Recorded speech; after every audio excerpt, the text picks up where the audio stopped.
Assalamualaikum dan selamat sejahtera. Hari ini saya akan tunjukkan kolom. Okey. Klik insert, load Autodesk family, structural column. Okey, boleh pilih concrete. Concrete square. Load family.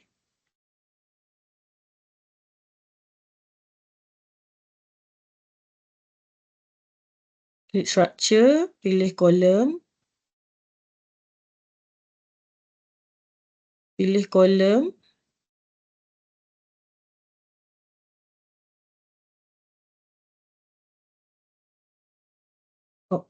Edit type.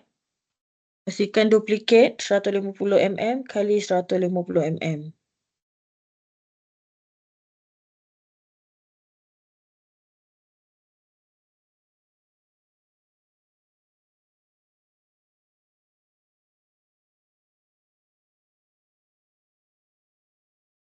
Okey. Edit dimension, apply, okey.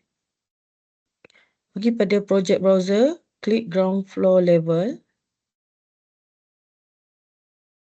Okey, pilih kolom.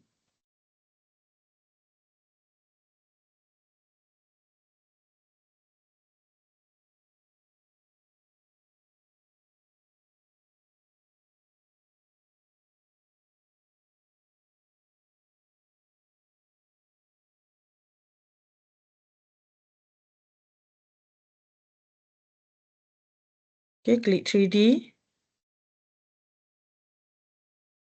Okey. Right click, select all instance visible in view. Align to selected level. Okey, terima kasih semua. Assalamualaikum.